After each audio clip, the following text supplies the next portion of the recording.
Hashamaar ka fuudhee jaalatamtootaaf kabajamtoota hordoftoota chaanaalii kootii akkam jirtu nagaa jirtu nagaa kootii galata waaqayyoo baga nagaa taatan hundi keessanuu nagaa kootii akkam sifayaa jirtu nagaa kootii irratti viidiyoo adda isin jira inni tokko singalateeffachuudhaaf inni biraa immoo jechuudha gaafii keessanii yookiin immoo yaada keessaa isinii deebisuudhaaf jechuudha akka jaalatan saaddiin qaba. Yeroo jalqabaatiif gara chaanaalii kanaa kan dhuftan subscribe gochuudhaan maatii ta'a garuu subscribe kan gootan jechuudha yoo kan viidiyoo kiyya ilaaltan ta'e qofaa ta'uu qaba jechuudha. Inni akkasas isiniin jechuu barbaada. Inni biraa maalidha baay'een keessan jechuudha viidiyoo kiyya sheerii naaf godhaa maali laayikiin gootanii minaamin jecha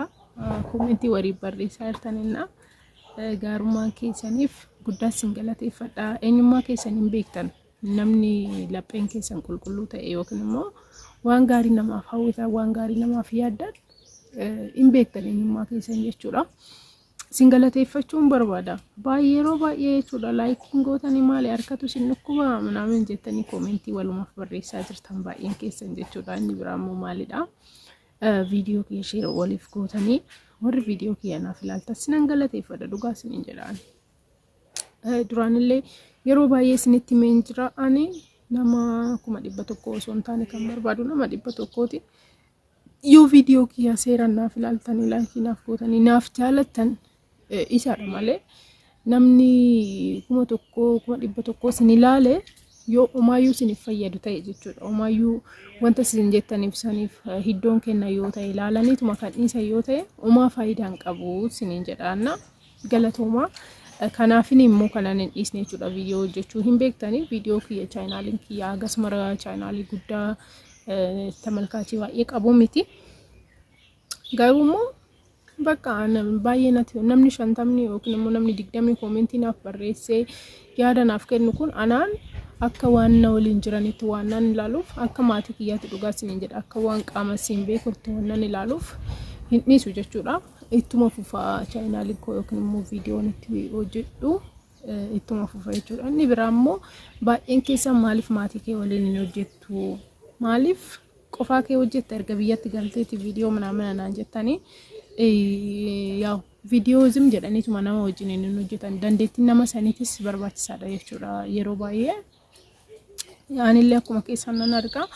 erga biyya Arabaatii galanii booddee kan maatii isaanii wajjin hojjetan jiranii kan hiriyaa isaanii wajjin hojjetan jiranii haadhaaf abbaa isaanii wajjin kan hojjetan jiranii ani immoo carraa isaanii hin arganne gara fuulduraatti garuu akkan hojjedhu abdiin qaba jechuudha. Inna maalidha maatiin keessanis aktiivii ta'uu qaba obboleewwan keessan aktiivii kan si wajjin hojjechuu yaada isinii kennan akkas ta'uu qaba malee callisaniituma viidiyoon hojjetamu jechuudha. Namni isin wajjin hin jiraattan yookiin immoo namni isin wajjin hojjettan kanarratti hojjechuudhaaf kan fedhii qabu kan aktiivii ta'e akkasumas immoo yaada keessan deeggares wajjin hojjetu ta'uu qaba jechuudha. Yaada kun deeggaranii osoo hin taane dandeettii namni qaban naannoo kiyyan jiran jechuudha. Namni viidiyoo hojjechuudhaaf dandeettii qaban inni lammaffaa immoo ani kireeffadheetiin jiraadha siisterii kiyya takkachaadha kan waliin jiru ishee duwwaadha. Kanaafuu ishee waliin hojjedheen jira kana dura garuu immoo gara fuulduraatti viidiyoo hedduu kan hojjetamu viidiyoo hedduu yaada garaagaraatiin amma maalidha wanti nani hojjechaa odoon siisterii kiyya yookiin maatii kiyya wajjin hojjedhe waa'ee keessan nan dagadha waa'ee keessanii miti jechuudha kan hojjedhu yaada keessanii miti yaada mataa kootii yookiin immoo akkanatti nyaanne akkanatti uffanne akkana goone bakka akkanaa deemne maal kan jedhudha maatii ofii wajjin kan ta'u jechuudha. Kun immoo isiniif faayidaan qabu garuu kana booddee waliin qabsiisee isiniif hojjechuudhaaf yaada nan qaba jechuudha. Inni biraa maalidha immoo kan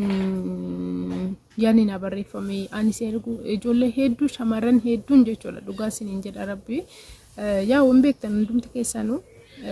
ani amala boonuu minaamin qabu amalli kiyya akkuma na argitan kanaadha jechuudha. Eenyu yuutuubarii isaa ta'anii nama normaalii nama chaanaalii kiyyaas hordofanis yoo ta'an naaf bilbilan dhaqeetan arga jechuudha. Rakkoo hin qabu.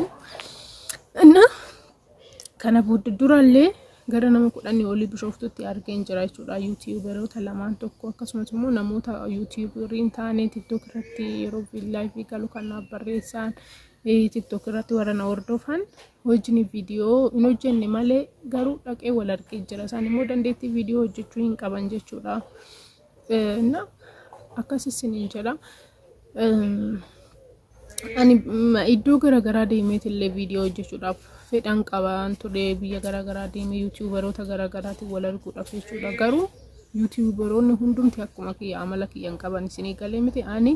namoota hedduudhaaf koomentii barreesse koomentii kiyya yoo laayikii kan hin goone jiru waan ta'eef isaan arguummoo hin danda'u jechuudha arga ani amma fakkeenyaaf nama koomentii na barreessu hundumaa nan arga isaanillee hin argu edheetii yaada maaliif seetan akkuma duraa isiniin jedhee keessattuu yuutuuberiin afaan oromootiin hojjetan dhugaa isiniin jedhaan akkasiin isaan hin qixxooftan akkasiin hojjetan akkasiin yuutuuberoota taatan hin barbaadan jechuudha hin barbaadanii akkasiin biraaftan akkasiin dadhabdan kanaaf yaada isiniif hin kennin kanaaf isiniif hin deeggarre jechuudha malee namoota hedduu ijoollee hedduu dubbisee hin jira jechuudha kanaan dura faayoo jaalalaa diyeer naaf yaad geetuu namoota hedduu koomentii nan barreessaaf jechuudha yeroo baay'ee garuu hin deebisan beekii shoo nan barreessaaf yeroo hundumaa koomentii nan barreessaaf koomentii kiyyayyuudhaaf keessattuu faayoon jaalalaa gara nan hin dubbisneen hin qabu dhugaa dubbachuudhaaf jechuudha gara tiktookitiin nan dubbisaa gara feesbuukitiin nan dubbisaa gara yuutuubitiin nan dubbisaa yoomiyyuu deebii kiyyan deebistuu amma faayoo jaalalaa jechuun akkas mara hordoftoota kan qabdu miti garuu immoo